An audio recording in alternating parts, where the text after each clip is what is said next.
What's up, you guys? I have gotten this suggested video so many times, so I'm going to make it for you guys, just how to be a flight attendant.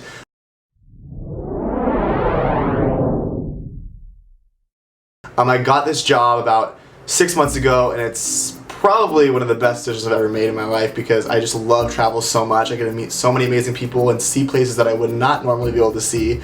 So if you're an outgoing personality that likes to travel and see the world or wants to see the world, then this video is probably for you. So the first thing that you need to do is do your research on all the airlines, because out of all the domestic ones, at least in the USA, they are completely different. The big three, which I call American, United, and Delta, they offer a variety of destinations that you travel to, as well as a variety of destinations that they are based at, if that makes sense. So when you become a flight attendant, you have a home base. Mine currently is SFO.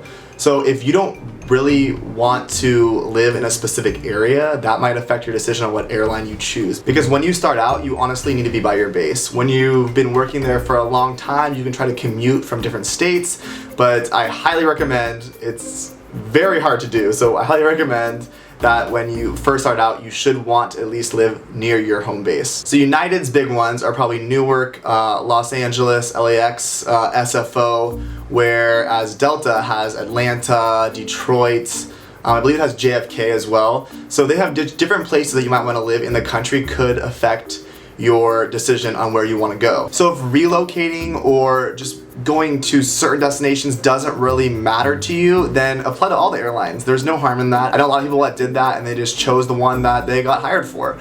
But I specifically liked my airline because it's based in SFO where I live, and I wanted to stay home.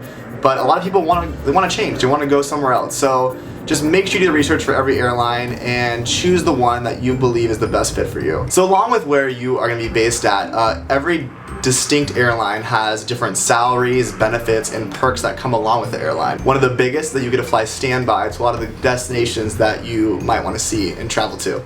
I know as of now, Delta flight attendants probably get the highest base pay. So if starting salary is your biggest concern, then Delta is definitely the way to go. But you honestly just need to do your research, because out of the big three, I call them the big three because they're the biggest airlines obviously in the United States as well as internationally. They travel all over the place, whereas smaller airlines like Southwest or Virgin that are domestic in the US don't really venture off into international waters. So if you actually want to travel internationally and want to do that as part of your job and not just a side benefit of some other airline, then it's probably best to stick with the big three. So for most airlines, you need to be 21 and over because we do serve alcohol on aircrafts. Not all of them, I believe, you have to be 21. You might just need to be 18, so you have to actually check specifically with their websites to see if you are eligible or old enough to apply. Also, visible tattoos are huge in this industry. I have a tattoo on my arm, and it can be hidden easily with a sleeve, but if you have, say, a face tattoo or a high neck tattoo, most likely you won't get the position just because it's part of the duty items. You have to actually be able to be in your uniform without showing any visible tattoos. So on top of all that, you have to be at least somewhat extroverted, because I find if you're introverted, it's too hard to travel by yourself a lot because you'll feel the effects of loneliness really quick, and it will hit you really hard, because the first couple months were especially hard for me just getting used to it, but now that I am used to it, it's just so much fun. So when it comes down to the interviews, a lot of the interviews are either telephone based or video based now starting out. So you'll apply online on the websites. There's always a career section on all these websites. So apply online, and then if you get past the application round, they'll ask for a phone interview or usually a video interview.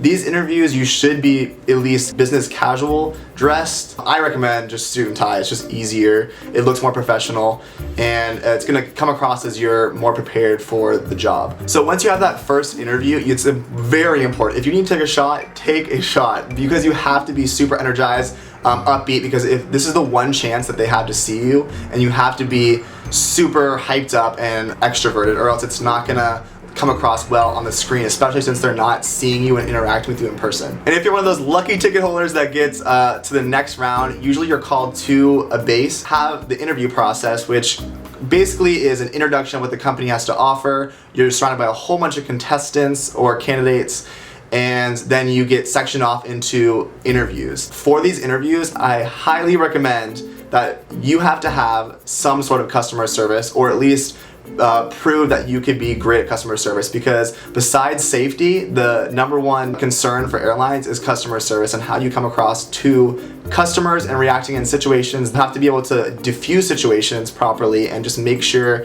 that the situations are handled and everyone goes across happy, because the point is you want to have these people coming back for the business. You don't want them to have a sour taste in their mouth and then want to leave and never come back. And so if you get to these interviews, come prepared. All these questions that they ask you guys are all online. I swear, verbatim, lots of these questions are online. So there's no harm in going online, searching what interview questions are asked, and just prepare yourself. Give yourself really thought out, proper answers, because when you're on the spot, you might not think of something very well, but if you just come prepared with these answers and just know exactly what you're gonna say, it's gonna just look like you researched the job, you're more prepared, and overall, you're more likely to get hired for the position. So once you go to the in-person interview, you usually get the yay or nay immediately. So if you walk away from the position and they tell you, maybe they're gonna call you later, you most likely, unfortunately, did not get the position.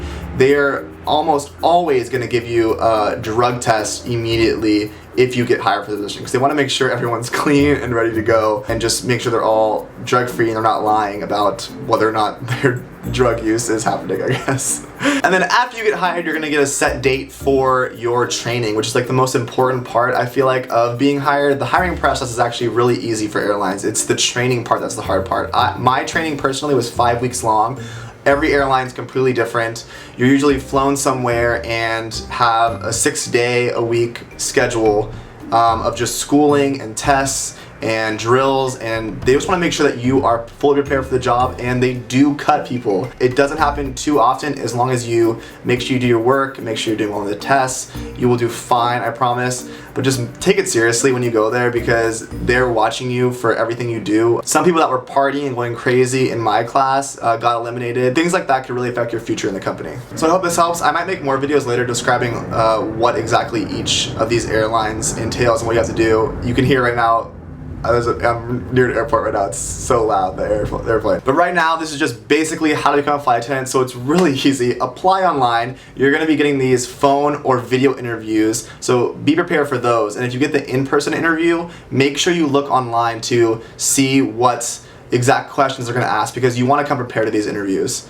And then you finally have that training phase where you ease your way into graduation, and then you're flying in the skies. So that's the basic gist of how you become a flight attendant.